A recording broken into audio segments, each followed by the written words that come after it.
So ஜென்ரலாகவே ஒரு கிரகணம் அப்படின்னாலே அதை தோஷம் அப்படின்னு தான் நம்ம சொல்லுவோம். ஸோ இந்த கிரகண தோஷ காலத்தில் அன்றைய நாளில் நம்ம பித்ருக்களை வழிபாடு செய்கிறது.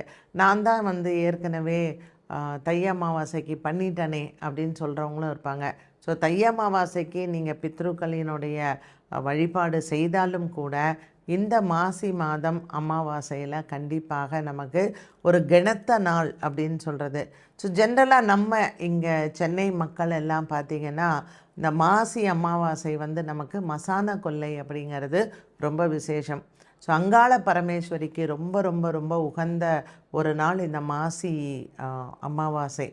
அதனால் நமக்கு வேண்டிய வேண்டுதல்கள் எல்லாத்தையும் இந்த மாசி அமாவாசையில், அதுவும் இந்த கிரகண காலத்தில் நம்ம இறைவனை போய் வழிபாடு செய்தால் கண்டிப்பாக நம்ம வேண்டுனது வந்து கிடைக்கும். அதில் வந்து இறைவன் நமக்கு, அதாவது தெய்வங்களுக்கு எல்லாமே வந்து நம்ம ஒரு மந்திரத்தை ஜபித்தோம் அப்படின்னு சொன்னால் கிரகண காலத்தில் நம்ம ஒரு ஜபம் பண்ணும் பொழுது அதற்கு மந்திர பலம் அதிகமாகவே இருக்கும்.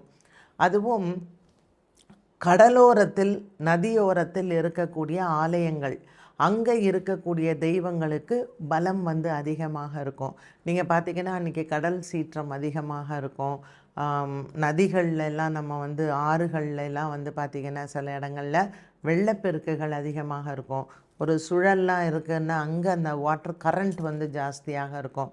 ஸோ இந்த மாதிரி இடங்களுக்கு நம்ம போகாமல் இருப்பது நல்லது. ஆனால் அது பக்கத்தில் இருக்கக்கூடிய ஆலயங்களுக்கு நம்ம போகலாம். ஸோ மறக்காமல் இந்த 17ஆம் தேதி பிப்ரவரி மாதம் இரவு நம்ம சாயங்கால நேரத்தில் சூரியன் அஸ்தமித்த பிறகே நம்ம வந்து குலதெய்வ வழிபாடுகளை செய்தாலும் நமக்கு எண்ணங்கள் வந்து நிறைவேறும். குழந்தை இல்லாதவர்களுக்கு நீங்கள் வேண்டுதல் வைக்கலாம். ஸோ குலதெய்வத்திற்கு பொங்கல் வைத்து வழிபாடு செய்கிறதுங்கிறது இந்த மாசி அமாவாசையில் ரொம்பவுமே விசேஷமான ஒன்று. ஊர் வெளியில் இருக்குதுனால அங்கே போய் கூட நீங்கள் இந்த அமாவாசையை தவற விடாமல் வந்து நீங்கள் பாருங்கள். ஒரு கிரகண தோஷம் இருக்குது, அப்போ அந்த டைமில் கோவில் மூடி இருப்பாங்க, நமக்கு பண்ணுறது கஷ்டம். பட் நமக்கு இந்த வருடம் என்னன்னு கேட்டிங்கன்னா, நமக்கு ஒரு பெரிய வரப்பிரசாதம் நமக்கு இங்கே தெரியல. ஆனால் அந்த கிரக பலம் எல்லாம் கும்பராசியில் சேர்ந்துருக்கு பார்த்திங்களா. ஸோ அந்த டைமில் நம்ம குலதெய்வ வழிபாடு செய்கிறோம். நீங்கள் வந்து பாடி மாதம்தான் நாங்கள் காவு கொடுத்து சாமி கும்பிடுவோம் அப்படிங்கிறவங்க கூட இந்த மாசி அமாவாசையில் காவு கொடுத்து சாமி கும்பிட்டிங்கன்னா உங்களுக்கு அந்த பலம் வந்து அதிகமாக இருக்கும்.